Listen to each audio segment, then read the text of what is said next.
শর্মিষ্ঠা বলছি। আমি মোটামুটি রোজই সকালবেলা উঠে চায়ের কাপ নিয়ে একটু বারান্দায় যাই। আজকে বারান্দায় গিয়ে কি দেখলাম জানেন? দেখলাম আমাদের বাড়ির ঠিক অপোজিটে LIC কোয়ার্টারে একটি এঁচোড় গাছ আছে। তো ওখান থেকে কত এঁচোড় পাড়া হয়েছে। যারা পেরেছেন তারা মানে নিয়ে যে যাবেন, 3 জন আছেন, তাও অতগুলো এঁচোড় একসাথে নিয়ে যাওয়া খুব দ্বিধায় পড়েছেন। দেখলাম যে নিয়ে গিয়ে আবার আর একটা জায়গায় আর পাচ্ছেন না, নিয়ে গিয়ে আর একটা জায়গায় তাদের রাখতে হলো। রাখার পর কে কটা নেবে সেই নিয়ে বোধহয় ডিস্ট্রিবিউশন একটু প্রবলেম বোধহয় হচ্ছিল। তারপর যে যার মতো ভাগ করে নিজেদের গন্তব্যস্থলে উদ্দেশ্যে রওনা হলেন। একটু বেলার দিকে একটা বেল গিয়ে দেখলাম আমাদের যে মালি স্বরাজ এসছে। স্বরাজকে দেখে আমার খুব আনন্দ হলো। অনেকদিন ধরে আমি ভাবছিলাম গাছগুলোর পরিষেবা ঠিক মতো হচ্ছে না, পরিচর্যা হচ্ছে না। আমি গাছ করতে ভালোবাসি ঠিকই, কিন্তু এই পরিচর্যা কিভাবে গাছের করতে হয় আমার এই বিষয়ে জ্ঞান খুবই সীমিত। স্বরাজের সাথে সাথে আমিও একটু হাতে হাত লাগালাম, কেন গাছগুলোর আমি একটু অন্যরকম ভাবে ডেকোরেশন করি। গাছের যে টব আছে, টবের ওপর আমার পুরনো কিছু শোপিস যেগুলো খুব একটা ইউজ হয় না, সেগুলো দিয়ে আমি সুন্দর করে সাজিয়ে রাখি। সেগুলো সরাতে শুরু করলাম ওর সাথে, আর ও গাছ কাটা শুরু করলো। গাছের কিছু কিছু অংশ, গাছের একটি অংশ গদার ন্যায় বেরোলো, যেন কাউকে দিয়ে পেটালে বেশ ভালোই মার পড়বে তার উপর।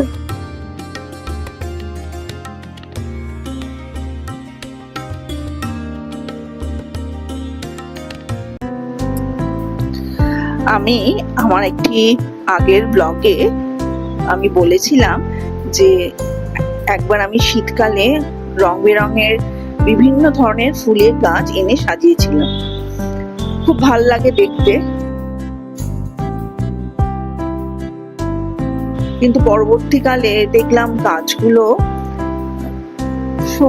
শীতকাল যাওয়ার সঙ্গে সঙ্গে গাছগুলো কিন্তু মুচড়ে পড়ে, যে দেখতে একদমই ভালো লাগে না, মনটা বড্ডই খারাপ হয়ে যায়।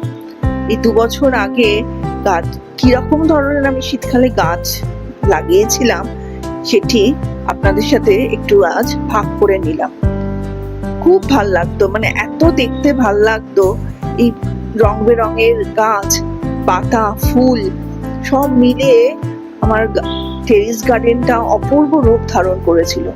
কিন্তু দুঃখের কথা এই যে আমি ঠিকমতো এগুলোকে রাখতে পারলাম না, কারণ দেখলাম যে এগুলো যত্ন করা খুব শক্ত। আমি আগেই বলেছি যে আমাকে বিভিন্ন কারণে একটু বাইরে যেতে হয়, অর্থাৎ মেয়ের কাছে গিয়ে থাকতে হয়, আমার মায়ের কাছে গিয়ে থাকতে হয়, তখন যত্ন পাই না। শোনো, বৃষ্টি হলে এটা পুকুর হয়ে যায়। একবার আমি ছিলাম না, বৃষ্টি হয়েছে, জলটা ফেলা হয়নি, এই গাছটা পুরো মরে গেছিল, জানো কি কষ্ট হয়েছিল আমার। এই যে জবা গাছটা দেখছেন, এইটি আমার খুব প্রিয় গাছ। একবার এই কদিন আগে, কয়েক মাস আগে এবারে শীতেতেই আরণ্যক বলে একটি রিসর্টে বেড়াতে গেছিলাম। এই রিসর্টে বেড়াতে যাওয়ার ব্লগ আমি দিয়েছি আগে। তো এখানে আরণ্যকে গিয়ে দেখলাম, মানে গাছ তো আমাকে টানেই, যেখানেই গাছ দেখি আমি আমার পা দাঁড়িয়ে যায়। তো দেখলাম সুন্দর এরম জবা গাছ, অনেক ধরনের বিভিন্ন রঙের।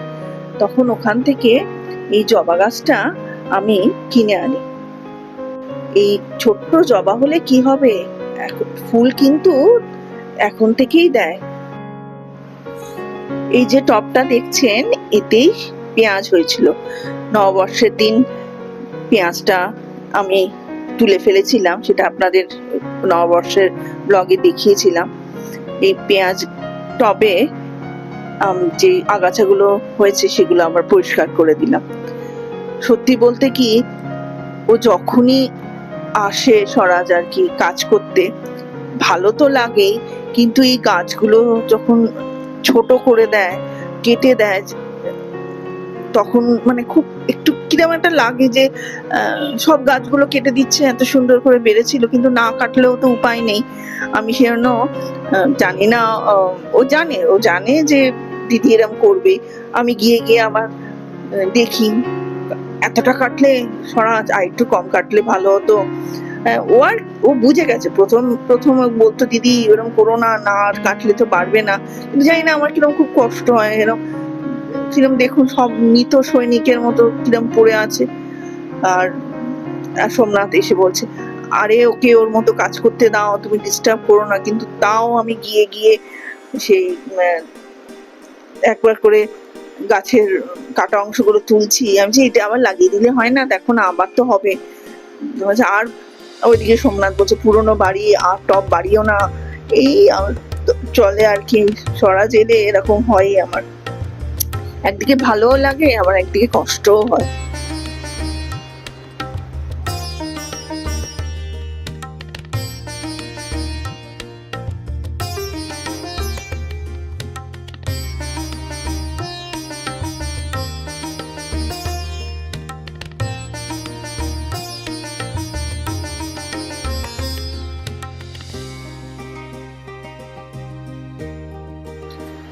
আবার একটা বেল, গিয়ে দেখি ফুটপাতটা খুঁড়ছে।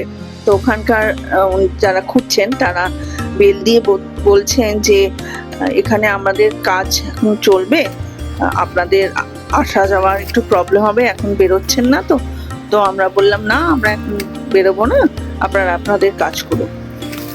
এখন সব জায়গায় তো জলের পাইপ নতুন করে লাগানো হচ্ছে, কর্পোরেশন থেকে কাজ হচ্ছে, অনেকের যাতায়াতের প্রবলেমও হচ্ছে জানি, কিন্তু এগুলো তো করতেই হবে, কিছু উপায় নেই।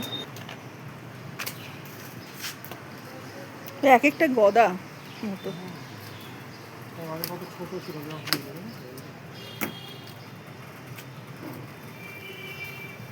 কিরম মনে হচ্ছে না মৃত সৈনিকের মতো সব পড়ে আছে। যত কাটাবে তত জিনিসটা ভালো হবে, এরপরই বর্ষা আসবে, হু করে বাড়বে।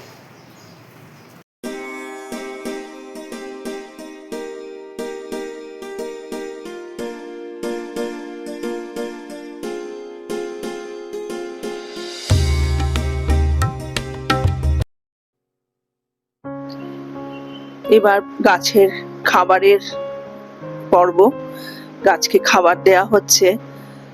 সারই হচ্ছে গাছের আসল খাবার, সেগুলো সুন্দর করে সব গাছগুলোতে স্বরাজ দিয়ে দিল।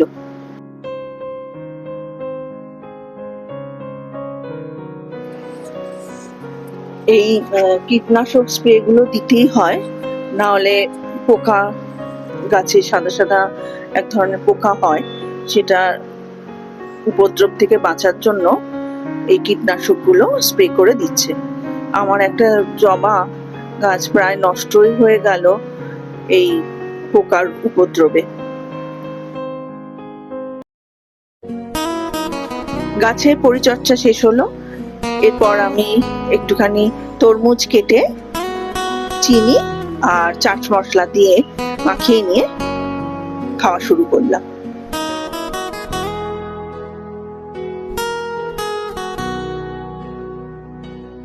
আজ তাহলে আসি, আবার আসবো আরেকটি নতুন ভিডিও নিয়ে।